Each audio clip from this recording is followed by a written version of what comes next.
Hello दोस्तों, अगर आप लोग भी शेयर मार्केट में इन्वेस्टमेंट करते हो एसआईपी के माध्यम से, फ्यूचर एंड ऑप्शन के माध्यम से, या फिर आप इंट्राडे करते हो, तो ये वीडियो आपके लिए बहुत ज्यादा इंपॉर्टेंट होने वाला है। क्योंकि ये वीडियो देखने के बाद हो सकता है कि आप हजारों रुपए का टैक्स जो है वो अच्छे से बचा पाए। मैं हूं अकाउंटेंट अंकित सक्सेना। अगर आप लोग को ITR, PF, GST, MSME, food license या फिर लोन के लेकर डिस्कशन करना है या फिर अपना अच्छे से काम करवाना है, तो आप लोग इस नंबर पर कॉन्टैक्ट कर सकते हैं और बहुत ही मिनिमम चार्जेस देके बहुत ही अच्छी सर्विस आप लोग ले सकते हैं। तो चलिए टॉपिक पे वापस आते हैं।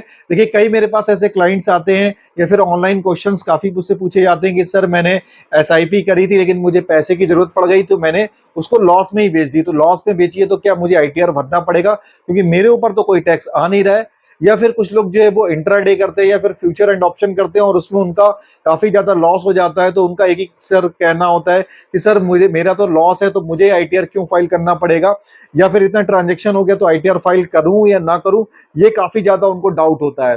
देखिए, आज मैं अच्छे से आपको एक्सप्लेन कर देता हूं कि आपको चाहे अगर प्रॉफिट है तो आपको आईटीआर फाइल करना ही है, अगर आपका लॉस है तो भी आपको आईटीआर फाइल करना है। इससे आपका क्या होगा, डायरेक्ट आपका बेनिफिट होने वाला है।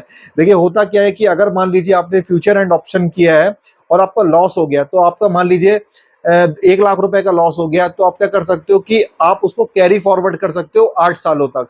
मतलब अगर मान लीजिए आपका इस साल जो है वो 1 लाख का लॉस हो गया और अगली साल जो है मान लीजिए आपका 1.5 लाख रुपए का प्रॉफिट हुआ, तो क्या होगा कि 1 लाख रुपए आपका इसमें से माइनस हो जाएगा। जो आपका लॉस हुआ, केवल 50,000 रुपए का ही आपका प्रॉफिट काउंट किया जाएगा। अगर आप उस पर टैक्स बन रहा होगा तभी आपको टैक्स देना पड़ेगा। मतलब कैरी फॉरवर्ड करने से ये फायदा होगा कि आपका इस साल का लॉस जो है वो कैरी फॉरवर्ड हो जाएगा अगली साल के लिए, और आपका जो प्रॉफिट होगा तो ये लॉस जो है वो माइनस हो जाएगा। मतलब आपको कम टैक्स देना पड़ेगा। और अगर आपने इस साल आईटीआर फाइल नहीं किया, मतलब अपने लॉस को जो है वो कैरी फॉरवर्ड नहीं किया, आगे नहीं बढ़ाया, तो क्या होगा कि आप लॉस का जो है वो बेनिफिट नहीं उठा पाओगे। मतलब अगर आपको अगली साल 1.5 लाख रुपए हुआ तो आपकी 1.5 लाख जो है वो इनकम कंसीडर कर ली जाएगी।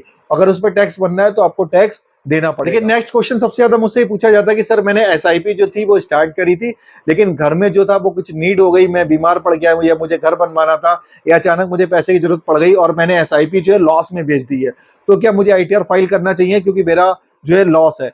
भाई, आप लोग एसआईपी अगर लॉस में बेचें तो भी अपना आईटीआर फाइल कीजिए। जो आपने लॉस में बेची है तो इसको 8 साल तक इसको कैरी फॉरवर्ड कर सकते हैं। मतलब अगर इस साल आपको लॉस हो गया, अगली साल इसको प्रॉफिट अगर आपको होता है तो आप उसमें से इसको माइनस कर सकते हैं, तो भी आपको आईटीआर फाइल करना चाहिए। चाहे आपने एसआईपी 1 साल के बाद बेची हो, चाहे 1 साल से कम में अगर बेची है, तो अगर लॉस है तो भी आप फाइल कीजिए, अगर प्रॉफिट है आपका तो भी आप फाइल कीजिए। ये मत सोचिए कि मेरा लॉस है, क्योंकि लॉस है तो इसको कैरी फॉरवर्ड करवाइए।